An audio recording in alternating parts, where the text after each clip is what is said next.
मी पाठिंबा देतोय आणि काही बाबतीमध्ये मी निश्चित विरोध करणार। लोकशाहीच्या मंदिरात आल्यानंतर कुठेही त्या बाबतीमध्ये आपण बघत असताना की आपण माझं शासन म्हणून छत्रपती शिवाजी महाराज, महात्मा ज्योतिबा फुले, राजश्री शाहू यांचे सर्वांचे विचार, आंबेडकर साहेबांचे विचार आपण सगळेजण आपल्या जीवनामध्ये अवलंबण्यासाठी आपण प्रयत्न करतोय। पण ज्यांनी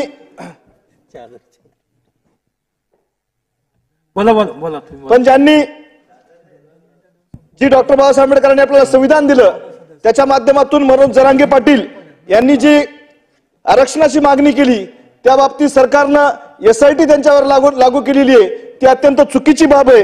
एक प्रामाणिक माणूस स्वतःच्या समाजासाठी झटत असताना ही एक चुकीची गोष्ट त्या माध्यमातून झालेली आहे। मी अध्यक्ष महोदय राज्यपालाच्या अभिभाषणाच्या बाबतीमध्ये बोलत असताना काल मुख्यमंत्री तीर्थक्षेत्र योजना जाहीर केली, पण मी आपला मार्फत शासनाला सांगू इच्छितो की शेवटचा माणूस कोणी मंदिरामध्ये जाते, कोणी मस्जिदमध्ये जाते, प्रत्येकाला जात धर्म असते, पण शेवटचा माणूस जो विद्यार्थी, ग्रामीण भागातूनला विद्यार्थी, अध्यक्ष महोदय आपण सुद्धा पंढरपूर सारख्या एका ग्रामीण भागातलं नेतृत्व करता, मी सुद्धा वसमत मधून येतो, 40 किलोमीटरहून विद्यार्थी ये जा करत असतात। त्यावेळेस विद्येच्या मंदिरात जाण्यासाठी ज्या पद्धतीने तीर्थक्षेत्र योजना जाहीर केली त्याच पद्धतीने या ग्रामीण भागातील बहुजनांच्या मुलांना, या विद्यार्थ्यांना तिथं सुद्धा खेड्यातून शहरामध्ये जाण्यासाठी ST ची आवश्यकता आहे अध्यक्ष महोदय, आणि त्या ST ह्या प्रत्येक खेड्यामध्ये, प्रत्येक तालुक्यामध्ये पोहोचत नाहीत। त्यासाठी CMJSYच्या माध्यमातून रस्ते पाहिजे, त्या STंची उपलब्धता त्या माध्यमातून पाहिजे।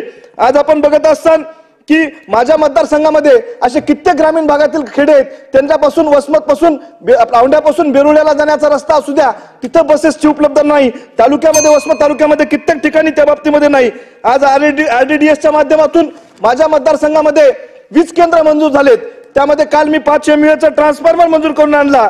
पण माझ्या इथे मुडी नावाचं केंद्र आहे, त्याच्यानंतर आसेगाव नावाचं केंद्र आहे, पोटा नावाचं केंद्र आहे, तिथं सुद्धा प्राथमिक आरोग्य केंद्र, तिथं सुद्धा आपले 33 केवीचे केंद्र झाले पाहिजे, त्यासाठी मी प्रयत्न करतोय। आता आपण बघत असताना की समृद्धी नावाचा एक रस्ता तयार झाला, त्याच पद्धतीनं शक्तीपीठ एक अध्यक्ष महोदय अत्यंत महत्वाचं आहे।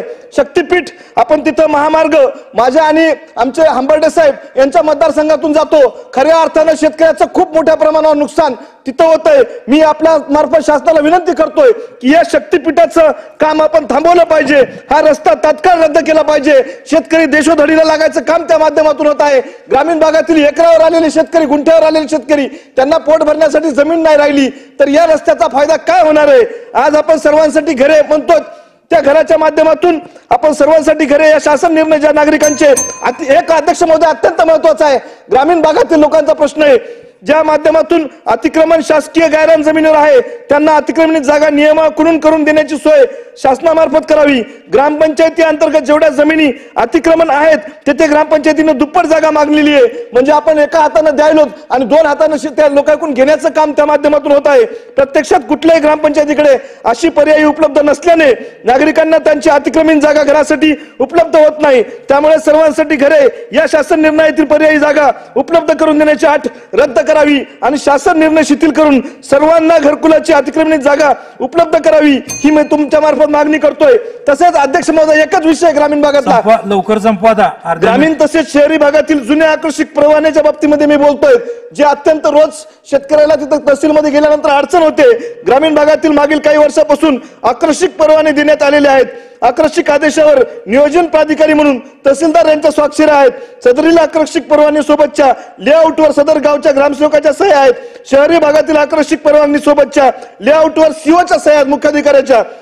प्रकरण खरेदी विक्री व्यवहारासाठी दुय्यम निबंधक यांचा आग्रह आहे की लेआउटवर नगर रचनाकार, टाउन प्लॅनर यांच्या सह्या असाव्यात। सदरील आकर्षक परवाने या 20 वर्षापूर्वी किंवा त्याहीपेक्षा जास्त जुन्या असल्यामुळे सदरील आकर्षक परवान्यासोबतचे लेआउटवर नगर रचनाकार यांच्या सह्या घेणे अशक्य आहे। त्यामुळे तहसील कार्यालयाने याचे आकर्षक आदेश आहेत तेथेच खरेदी विक्री व्यवसाय करण्यात शासन तर्फे परवानगी देण्यात यावी, ही मी विनंती करतोय। आणि एक मुद्दा फक्त आहे अध्यक्ष महोदय की मी एक मागणी करतोय, या पावसाळी अधिवेशनामध्ये आपण Maulana Azad research and training institute MARTI नावाची जी स्वायत्त संस्था आहे त्याच्या माध्यमातून गोरगरीब जे मुस्लिम समाजातील विद्यार्थी आहेत, अल्पसंख्याक समाजातील, त्यांना सुद्धा मुख्य प्रवाहात देण्यासाठी या मार्टीची स्थापना करावी. Maulana Azad research and training institute याच्या माध्यमातून कित्येक विद्यार्थी आता उपोषणाला बसत आहेत, पण यांना उपोषणाला न बसू देता यांना सुद्धा मुख्य प्रवाहात आणण्यासाठी आपण प्रयत्न करावेत ही मी आपणास विनंती करतोय.